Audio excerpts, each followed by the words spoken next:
Olá, eu sou o MD, você está no canal Deus Vult e o tema de hoje é se cristãos podem ser anarcocapitalistas e austro-libertários e vice-versa.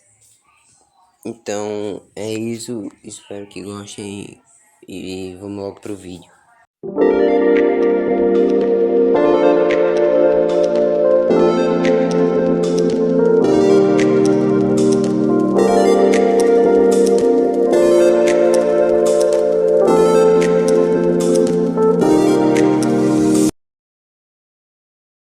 Bom, primeiro eu vou definir o que seria um ANCAP, mais especificamente o austro-libertário, que vai ser tratado aqui, e vou também falar dos cristãos e um pouco sobre as denominações específicas como catolicismo, apostólico romano, o protestantismo.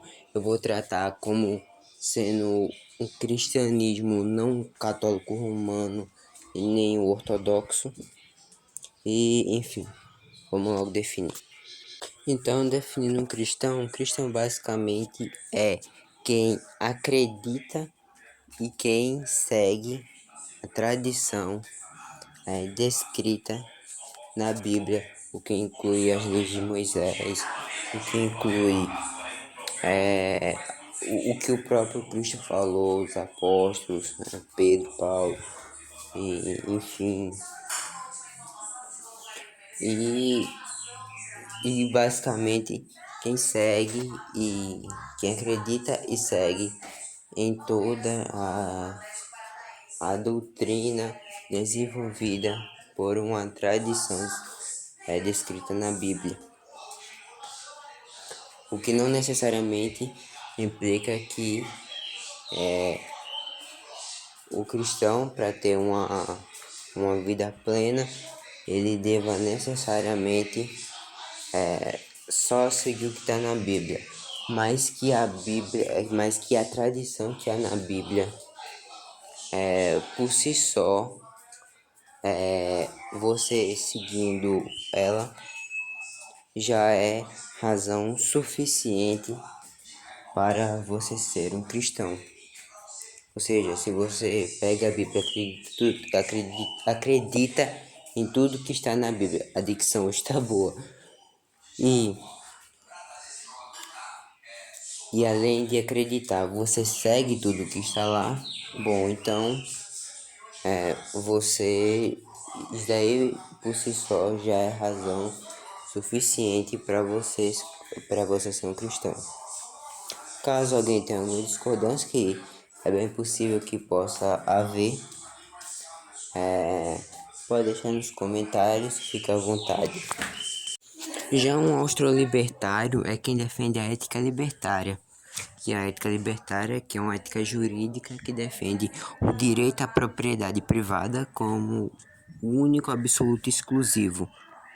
Ou seja, todo ser humano só possui o direito à propriedade privada, né? Só possui o direito à propriedade privada porque todos os direitos que o ser humano tem, eles se reduzem no final das contas, a um único direito, como sendo o direito à propriedade privada. Como, por exemplo, no liberalismo clássico, há os três direitos: a vida, a propriedade privada e a liberdade.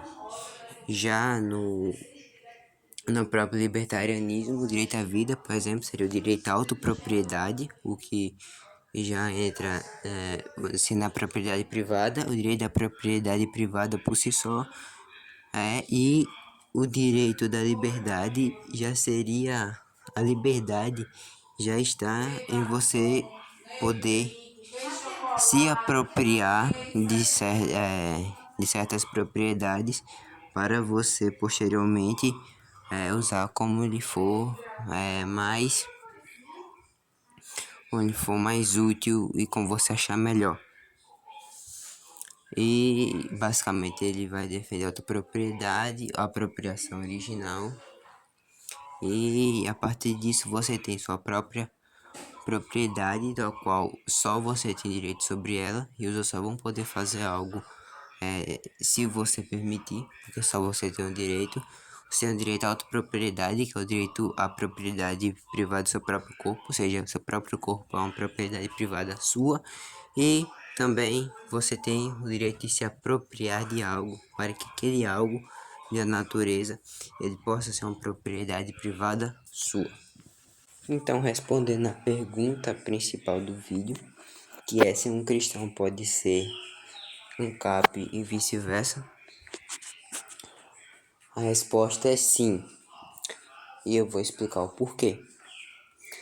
Basicamente, na Bíblia não há nenhum, nem na tradição passada pela Bíblia, não há nenhum, nenhuma passagem ou trecho onde diz e afirma e defende que você não deve ter propriedade privada ou não ter um direito à propriedade privada, ou principalmente de se apropriar de algo. Respondendo a pergunta do vídeo, sim, você pode ser um cristão e um ANCAP e vice-versa. Uma coisa não impede a outra. Por quê? Vou explicar. Durante toda a tradição que é passada na Bíblia, não há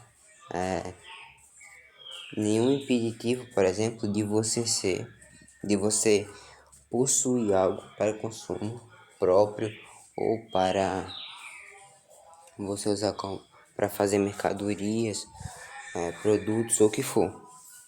Por quê? A gente pode pegar, por exemplo, a passagem de Adão e Eva, onde o próprio Deus ele cria o ser humano, no caso Adão e Eva, e diz que eles podem comer todas as árvores do jardim do Éden, ou seja, Deus criou todas as coisas da natureza de modo em que o ser humano ele possa e até deva usar o que Deus criou na natureza de modo apropriado para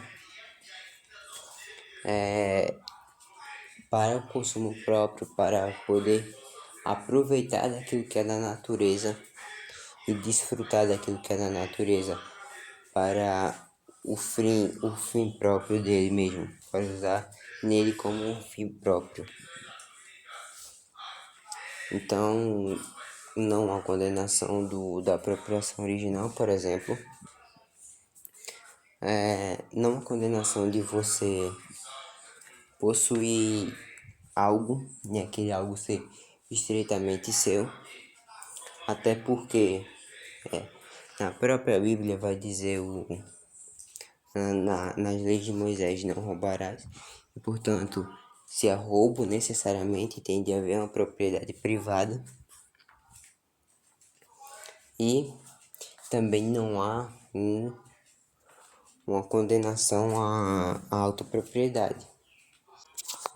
Visto uma vez que, se Deus nos deu livre-arbítrio, por exemplo, para poder condenarmos a nossa própria alma, nos afastando do próprio Deus, da própria perfeição e no próprio bem que devemos seguir, então, quem dirá condenar o nosso próprio corpo? Então, se ele nos deu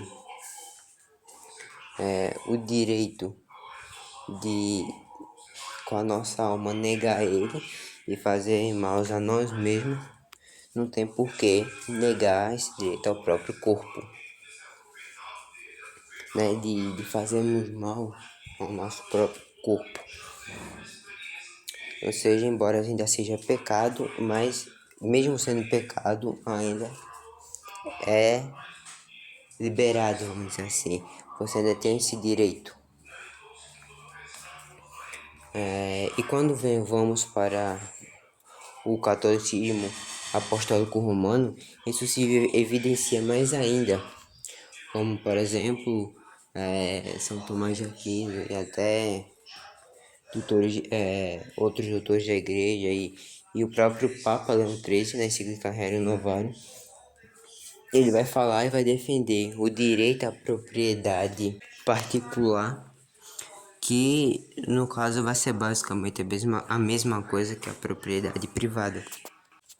Então, você se apropriar de algo para ter propriedade particular daquele algo seria basicamente você se apropriar de algo para você ter propriedade privada de algo. Então, ali está basicamente descrevendo o homestead ou apropriação original. E sobre o direito à autopropriedade, tendo em vista que católicos mais intelectualizados, como por exemplo o próprio doutor Angélico, né, o próprio São Tomás de Aquino, ele sabe que o corpo ele não é a essência do ser humano propriamente dito. Então ele é somente algo que o ser humano tem, mas não sendo um ser humano propriamente dito, porque o ser humano propriamente dito seria a sua própria alma. O corpo ele serve para o ser humano ele alcançar o seu fim e serve para desfrutar também das maravilhas que há no mundo. Portanto, necessariamente deve haver um direito do ser humano sobre o seu próprio corpo, do qual ele tendo um direito de usar seu próprio corpo para alcançar um fim último, não deva, esse direito ele não deva ser, por definição, violado.